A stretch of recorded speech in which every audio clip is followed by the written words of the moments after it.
This is Canada, the United Kingdom, and Australia, three nations spread across three different continents. But despite the distance, one alarming truth connects them all. They are collapsing in exactly the same way. And now, the symptoms are impossible to ignore. Let's begin where the cracks are turning into a full-blown collapse. Canada. In Canada today, the average family can't afford a home in their own country. Home ownership has crashed 31% in a single generation. Compounding this issue, foreign buyers now hold a significant stake in the Canadian property market, owning up to 13% of it, more than at any point in history. But Canada isn't alone. In Britain, the foundation of the middle class has been gutted. Manufacturing jobs gone, down 46% since 1990. And what did families get in return? The highest tax burden since World War II, all while public services fell apart. But this isn't just a British problem. Across the world, Australia is living the same nightmare, only deeper. There, a quiet takeover is underway.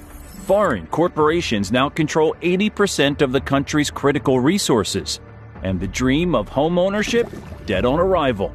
Housing prices have soared by 500%. While wages crawled just 80%.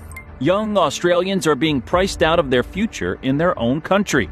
And this pattern across continents, across governments, is no accident. This isn't just failure. It's not bad luck. It's called managed decline, and it's happening by design. And if you're watching this thinking it can't happen here, you need to pay attention, because these three nations are the test cases for what's already occurring throughout the Western world. What you're about to learn in this video will completely change how you understand what's happening to these once powerful nations and why everyone should be deeply concerned about what comes next. The evidence is hiding in plain sight. Government documents, insider testimonies, and statistical patterns reveal a blueprint that's been quietly unfolding for decades. And once you see it, you can't unsee it. Most people have no idea that the collapse of these three nations follows a familiar historical pattern. Every empire throughout history has fallen in a similar way, from the inside out. Take ancient Rome. Most think it fell to barbarian invasions, but Rome's real decline began internally, through economic inequality that mirror what's happening across Canada, the UK, and Australia right now. By the 2nd century AD, as Rome's expansion slowed, the wealthy elite created massive estates worked by imported labor. This destroyed local Roman farmers, the backbone of the Republic, who were crushed by debt and displacement. Sound familiar? It should. It's the exact same pattern unfolding today. When Roman reformers tried addressing these inequalities, they were eliminated. The elites chose to get rid of reformers rather than give up their power. A key point to remember as we look at what's happening in these modern nations. Just as Rome faced demographic collapse in its final years, these three nations are experiencing unprecedented population shifts. Despite Canada importing over 480,000 migrants in 2024 alone, its fertility rate has plummeted to just 1.48 children per woman, far below the replacement level. The UK's fertility rate has crashed to 1.44. While Australia's sits at 1.5. These countries aren't growing naturally, they're being artificially repopulated while their middle classes vanish, exactly as Rome's did before its fall. Managed decline might sound like boring corporate jargon, but it represents one of the most dangerous concepts in modern governance. Originally a business term for companies beyond saving, it evolved into a strategy where maintaining appearances takes priority over actual solutions. This isn't conspiracy theory, it's documented policy. The concept emerged during the 1980s in Britain when Margaret Thatcher's government advised that struggling industrial cities should be left to manage decline, controlling the collapse rather than preventing it. But what's truly shocking? This localized strategy has now been scaled up to the national level across Canada, the UK, and Australia, and the evidence isn't hidden. It's being announced openly. Don't believe it? Just look at the official messaging coming out of these governments.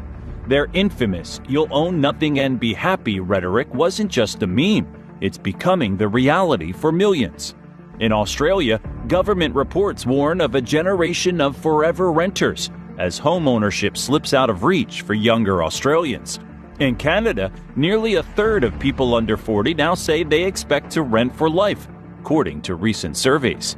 And in the UK, a 2025 policy paper declared that the era of mass homeownership is over, signaling a long-term shift away from traditional property ownership.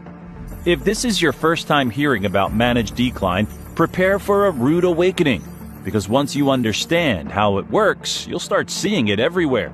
And nowhere is it more obvious than what's happening to Canada right now. Canada presents itself as a progressive, independent nation.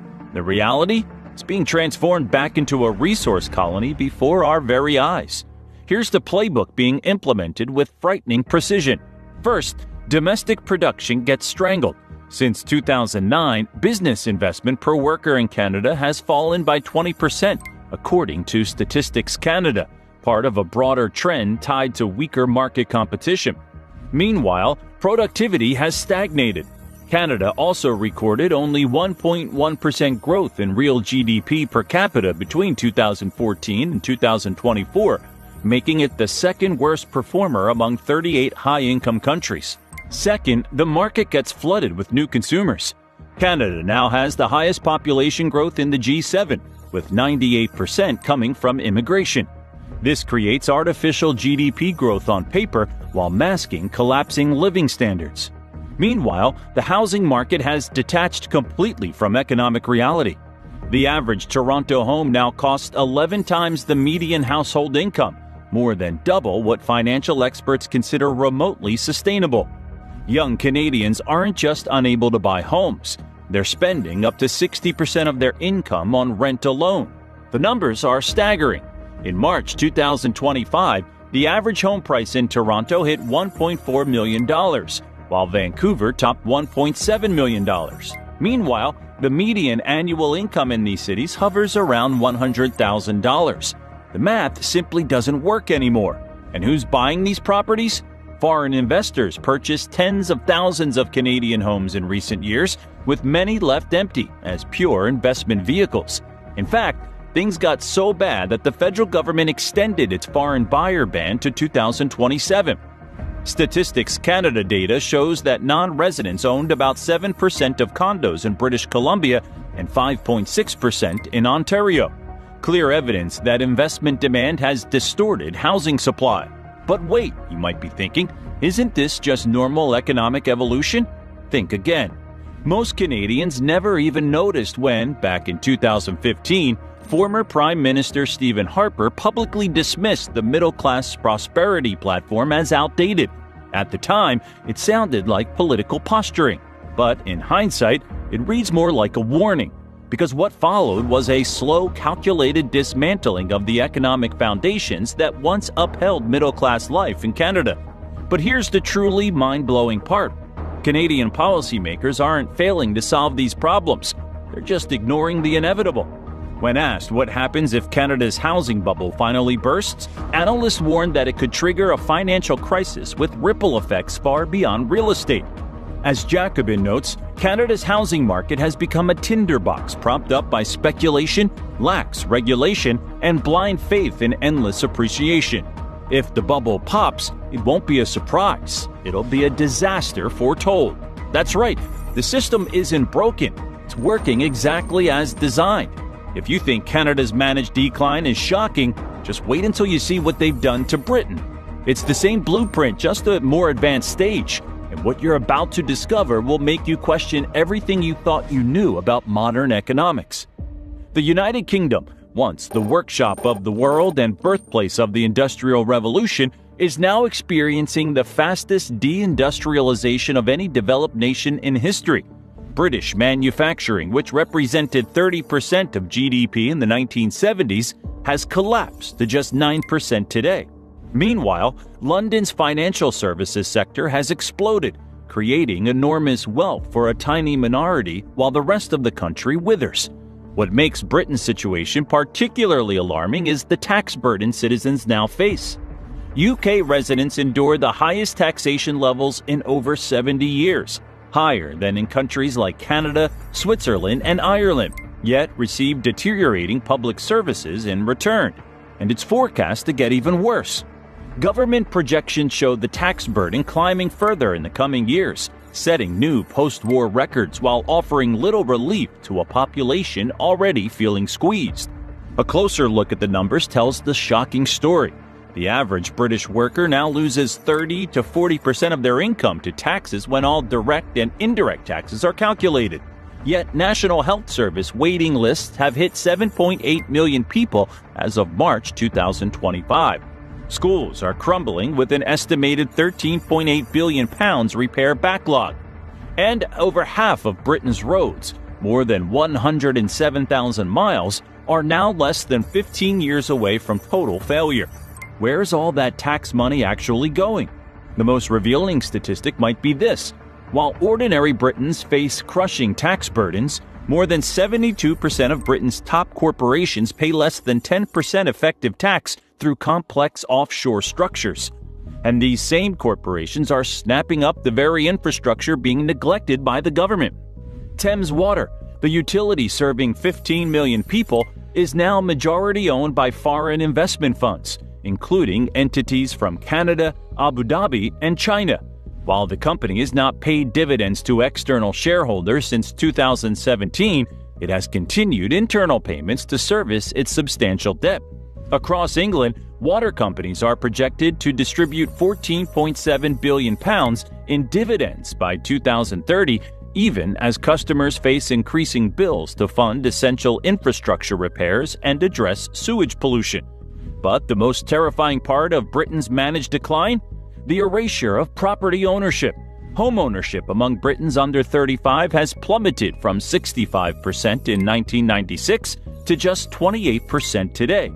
Meanwhile, over 40% of rental properties are now owned by overseas investors who leave many units deliberately vacant as pure investment vehicles.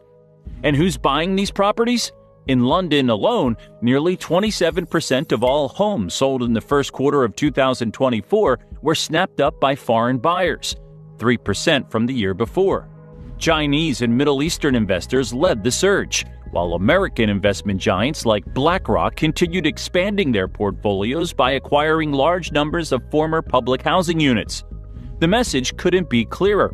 Ordinary citizens are being transformed from property owners into permanent renters, from stakeholders into dependents. This isn't just the side effect, it's the primary objective. How far will they go with this plan? Look no further than Australia, the testing ground for the most extreme version of this economic transformation. What's happening there right now is a preview of what's coming for the rest of the Western world. Australia markets itself as the lucky country, a land of sunshine, prosperity, and opportunity. The reality? It's experiencing perhaps the most dramatic transformation of all three nations. Once a country with the highest home ownership in the world, Australia has seen that dream evaporate for an entire generation. Housing costs in major cities have skyrocketed, rising over 3,400% since 1975, while median full-time wages have grown just 1,183% in the same period. The culprit? A deliberate policy of hyper-immigration coupled with foreign investment incentives that have transformed housing from shelter into financial assets. Internal government documents from 2018 reveal Australian Treasury officials acknowledged this was creating a two-tier society, but proceeded anyway because it was generating significant wealth for existing property owners. Let's put some hard numbers to this transformation. In 2023, foreign buyers purchased around $15 billion worth of Australian real estate, enough to spark serious concern about housing access for locals. In response, the government is now implementing a 2-year ban on foreign acquisitions of established dwellings starting in April 2025. Meanwhile, immigration hit a historic high, with 547,200 new arrivals approved in 2023, even as building permits for new housing dropped by 8.5%. Elementary economics tells us what happens next: skyrocketing prices that make homeownership impossible for ordinary Australians. In Sydney, the median home now costs 15.3 times the median annual household income, officially making it more unaffordable than even notoriously expensive San Francisco or New York. But the housing crisis is just one piece of Australia's managed decline. The country's natural resources, once considered the birthright of all Australians, have been systematically sold off to foreign interests. Over 86% of Australia's mining industry is now foreign-owned, with China controlling the majority stake in key sectors. Over the past 2 decades, Sydney's population has surged by nearly 40%, reaching approximately 5.56 million in 2024. This rapid growth has outpaced infrastructure development, leading to significant strain on the city's transportation systems. Consequently, Sydney now ranks among the most congested cities in Australia, with drivers spending an average of 51 hours annually stuck in traffic. At this point, you're probably wondering, if this decline is so obvious, why aren't citizens in these countries rising up in protest? That's where the most ingenious part of this whole scheme comes in. What if we told you there's a psychological operation running alongside the economic transformation? One designed specifically to make resistance impossible. The real danger lies in how these same tactics are now appearing throughout the Western world. If you've noticed increasing political polarization, the demonization of national pride, and the criminalization of certain forms of protest, you're witnessing the early stages of the same control system. There's something even more disturbing happening alongside the economic transformation of these nations. A deliberate campaign to fracture social cohesion. Strong national cultures with shared values pose the greatest threat to managed decline because they create solidarity and resistance. The solution? Fragmentation. In all 3 countries, we've seen unprecedented efforts to reframe national identities as problematic or outdated, replacing them with competing interest groups. Divided populations don't organize effective resistance. Look at what happened in Canada when the truckers protested in 2022. The government didn't just disagree with them, they froze their bank accounts, seized their assets, and labeled them extremists. In Australia, when farmers protested against climate policies that threatened their livelihoods in 2023, the government deployed surveillance technology originally developed for tracking terrorists. And in Britain, the 2023 Public Order Act gives authorities sweeping powers to shut down any protest deemed disruptive, a term so vague it can apply to virtually any meaningful demonstration. The messaging is carefully crafted, too. In all 3 countries, government-funded media push identical narratives. Homeownership is outdated, national sovereignty is xenophobic, and opposing mass migration is racist. Anyone questioning these narratives finds themselves algorithmically suppressed on social media, excluded from mainstream platforms, and in some cases, investigated by authorities. Australia has perhaps gone furthest with its Online Safety Act, giving the government unprecedented power to remove content deemed harmful, a term so broadly defined it has been used to silence economic criticism. While no official takedown order has been confirmed, online commentators have alleged that videos critical of foreign ownership, particularly those highlighting Chinese stakes in Australian infrastructure, have quietly vanished from major platforms. One such viral video, which had amassed over 3 million views and cited only publicly available corporate filings, disappeared from YouTube without warning. Whether it was removed due to algorithmic enforcement or flagged under broad harmful content guidelines, the effect was the same: dissent erased. These tactics create what psychologists call learned helplessness. When people experience enough futility in changing their circumstances, they stop trying altogether. But are we really helpless? That's where the story gets interesting. Because if you think the situation is bleak now, wait until you see the final phase of this plan that's already being set in motion. The end game isn't just economic restructuring. It's the complete transformation of Western democracies into controlled, feudalistic systems where citizens own nothing and corporations own everything. In Canada, the 15-minute city concept is being implemented in Toronto, Vancouver, and Montreal. In theory, it sounds benign. Everything you need within 15 minutes of your home. But in practice, it's about restricting movement and monitoring citizens. Toronto's pilot program already includes climate permits, limiting car usage to certain days of the week. In the UK, the Bank of England launched a CBDC pilot program in January 2025, with plans for full implementation by 2026. These central bank digital currencies will give governments unprecedented control over how and where you can spend your money. Imagine being unable to buy certain foods, products, or services because some algorithm deems them harmful to climate goals or socially problematic. And in Australia, the Digital ID Act passed in February 2025 creates a mandatory biometric identification system ostensibly to streamline government services. What they don't mention is that this system will track every interaction with government services, health providers, and financial institutions, creating a social credit infrastructure that mirrors China's controversial system. Now, this pattern isn't limited to just these three countries.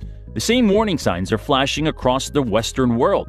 Let's look at what's happening in the United States, for example. In 2010, the U.S. homeownership rate stood at 69%. By 2016, it had fallen to 63%, with the steepest declines among those under 35. Meanwhile, since 2020, institutional investors have purchased over 35% of single-family homes that hit the market in major metropolitan areas. For anyone living in Phoenix, Atlanta, or Charlotte, the transformation is impossible to miss. Nearly 1 in 3 homes in some neighborhoods are now owned by Wall Street firms and investment vehicles, often paying 20 to 50% above asking price to outbid individual families. BlackRock, Invitation Homes, and other institutional investors now control over 300,000 single-family rentals across the fastest-growing cities. But here's where things get even more concerning. These same investment giants received unprecedented Federal Reserve support during the 2020 financial interventions, effectively accessing billions in near-zero interest loans unavailable to average citizens. They then used this cheap capital to buy up housing at scale, creating artificial scarcity that drives up both property values and rents. The manufacturing sector tells a similar story worldwide. The U.S. has lost nearly 7 million manufacturing jobs since 1979, with over 60,000 factories closing just since 2001. Meanwhile, foreign ownership of industrial capacity has reached record levels across Western nations. Perhaps most concerning are the parallels in land ownership. Foreign investors now control over 40 million acres of American farmland, an area roughly the size of Florida. Chinese firms alone have increased their holdings by 405% since 2010. But isn't this just the free market at work? How when you look behind the curtain? In 2023, Congress had the opportunity to restrict foreign purchases of farmland near military installations. Instead, they expanded loopholes, allowing continued acquisition through complex corporate structures. This isn't incompetence. It's by design. Federal Reserve pilot programs for a digital dollar mirror developments in Britain and Australia, creating the framework for programmable money that can be restricted based on social policies or political positions, all while wealth concentration has reached levels not seen since the 1920s. With the top 1% now controlling more wealth than the bottom 90% combined in many Western nations. What makes this transformation so insidious is the illusion of democratic choice. Both major political parties in all these countries, despite their rhetorical differences, have implemented virtually identical policies around housing, immigration, financialization, and foreign investment when in power. Voters on the left blame the right for deregulation that empowers Wall Street. Voters on the right blame the left for immigration policies that drive housing demand. Meanwhile, the actual policy framework enabling managed decline continues regardless of who holds office. This manufactured division is precisely the point. By keeping populations focused on cultural battles and partisan identities, the fundamental economic restructuring continues unnoticed. As the Roman poet Juvenal observed 2,000 years ago, give them bread and circuses and they will never revolt. Swiss economist Ernst Wolff offers a compelling explanation for what we're witnessing globally. He calls it the Great Taking, a systematic transfer of real assets from middle-class citizens to a concentrated few before an engineered financial crisis. The pattern is remarkably consistent across Western democracies. First, create asset bubbles through loose monetary policy. Then enable massive institutional buying of real assets. Next, implement digital currencies and financial controls. The fourth step appears to be triggering a controlled economic crisis. And finally, consolidate ownership through foreclosures and bankruptcies. We've already witnessed the first three stages playing out. The fourth appears increasingly imminent as central banks worldwide signal major monetary shifts, preparing the stage for what the World Economic Forum openly describes as the Great Reset. The uncomfortable truth is that nations failing to provide futures for their citizens have already sealed their fates. When managed decline becomes official policy, whether stated openly or pursued covertly, the social contract fundamental to Western democracy breaks down entirely. Like Rome, these modern nations won't collapse overnight, but will face prolonged deterioration while maintaining a facade of normalcy. The signs are already unmistakable throughout the Western world: declining birth rates, exodus of talent, and erosion of social cohesion. This isn't just about faraway countries. It's a global pattern affecting people everywhere. When major investment firms purchase entire neighborhoods, when manufacturing jobs vanish despite campaign promises, when foreign entities buy up farmland and critical infrastructure, you're seeing managed decline in action. The question isn't whether Canada, the UK, and Australia can recover their former prosperity. It's whether citizens worldwide will recognize the orchestrated nature of economic transformation before it's too late to change course. The Western world stands at a crossroads. The same policies that destroyed middle-class prosperity in these three countries are being implemented worldwide with frightening speed. Home prices have doubled in 15 years while real wages have stagnated. Manufacturing has been systematically offshored. Foreign ownership of farmland, real estate, and critical infrastructure is at record highs in country after country. Even the cultural engineering tactics are identical: divide the population, criminalize dissent, and promote a new normal where you'll own nothing and be happy. What we're witnessing isn't just economic restructuring. It's the deliberate dismantling of societies built on middle-class prosperity, replaced with a new feudalism where owning nothing is celebrated as freedom. If you found this video eye-opening, make sure to like and subscribe for more hard-hitting analysis. The mainstream media won't touch these topics, but we believe you deserve to know the truth about what's really happening to these once great nations. What do you think? Is the collapse of Canada, UK, and Australia really happening by design? Or is this just coincidence? Let us know your thoughts in the comments below. If you enjoyed this video, check out China's Collapse into Poverty is Worse Than You Think right here. Don't forget to subscribe and tap that notification bell so you never miss our upcoming videos. Thanks for watching.